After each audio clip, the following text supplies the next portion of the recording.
So we're here today, Veterans in Business podcast. We really, Ryan and I have been talking about doing a podcast series for now. It's probably been a year and a half. We've been talking about doing it.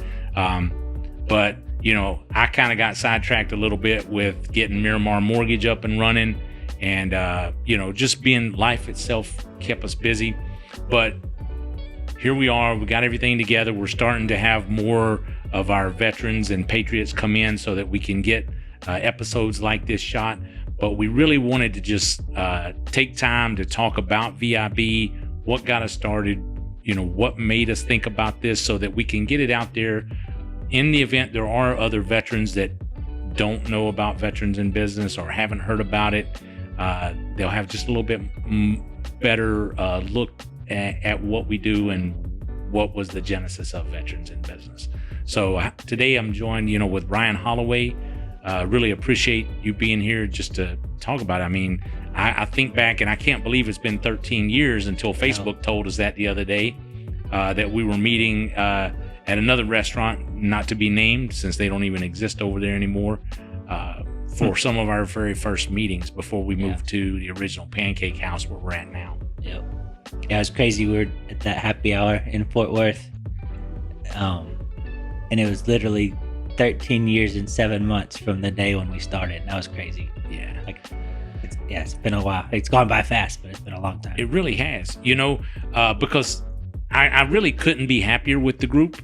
I know our thoughts that we had as we were starting was, that we really wanted to be that conduit for veterans who are either in the area or relocating to the area so that they wouldn't have that disconnect that a lot of us had as we were transitioned out. Yep. I think I was very fortunate that I actually got orders back here to Dallas and was on active duty for my last 4 years in the area, interacting with the community because I was on recruiting duty again. So it kind of helped me make the transition, get the house bought, have a job lined up, things like that. But not everybody has that. Yeah. And we really talked about how can we develop that sense of camaraderie for people so that when veterans have needs, we should have somebody we can connect them with that we know, like, and trust. Yeah. Yeah. And we've, when I got out, I came back home, which Dallas is where I was born and raised, and I was lost. And the job market was bad. I ended up going on active duty with the reserve base down in Grand Prairie for 9 months. Fortunately, I could slide in and do that, but it was tough. And there's a lot of resources, but when you're just dropped into a place, you don't know where they're at, and you don't know. And there's a lot of good people out there, but there's bad actors too, and you don't know the difference a lot of times. So I think we can certainly help with that. And we know who the good people are. I think, and that's the truth. Although some sneak through the cracks, every now and then we'll have somebody pop up that, we're for years, we're like, that's the guy. And then it turns out not to be the guy. But those are very few and far between because I think the veteran community is small enough and doesn't have a problem calling out someone when they are not above board, that it's very easy to flush those people out and get them. Yeah. And they self-identify eventually, and it's all right, move on. But we've got, that's one thing I love. We've been doing this a long time. We've got, and it's not necessarily people we see all the time, but I feel like we got go-tos in just about every area that a veteran could need.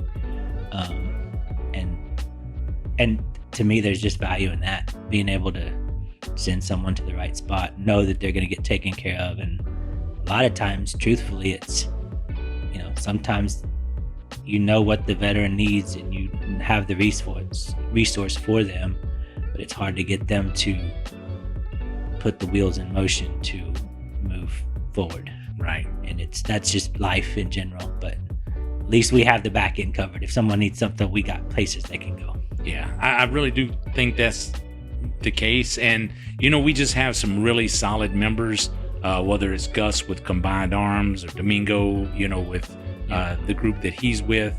Those guys bring strength and power to the group. Yeah. Megan now, working with Holloway Benefit Concepts. Yep. she brings a lot of knowledge and experience to veterans in business. I know she's helping out. Chris is running VIB Fort Worth. Yeah, and she knows Fort Worth backwards and forwards. Yeah, exactly. So she's really been able to plug in some key people from the city, from other veteran nonprofit organizations there. That I really do think it won't be long until VIB over on Fort Worth side will be just as strong. Yep. Because we've been doing it for 13 years. I know somebody asked the other day, they were like, how many people can we fit in the room? And I was like, there was a point in time where we capped our attendance at 65 60-ish, people. Pre-COVID. And, they couldn't comprehend 60 people being in that room. I was like, we did it all the time. I was like, you're not exactly comfortable. No, and you don't got time to do anything, really. It's simply there for what it is, which is the connector. It's the introduction. You get to hear the 30-second, who are you? What do you do? What's your affiliation with the military, and what can somebody do for you today? But then it's up to the individuals to take it outside the room and really... We have that core group that's been able to do that, to differentiate and keep it apart. Yeah. So, no, it's been fun. Like I said, it's gone so fast, but it's like I feel like we're always adding to, we're always meeting new people, always connecting with new organizations. I'm real proud of the fact that we've been working with the cemetery literally right around the corner with Wreaths Across America, one organization stepping down. Because we're involved, we're able to help transition to hopefully a new organization that's going to take it over. So just stuff like that, being able to go out and do some service work as a group, help other people. It's like that's the most rewarding part for me, just giving back and being able to continue to serve even as veterans. Yeah. I couldn't agree more. I like the Soldiers Angels mobile food pantry that we've been participating with.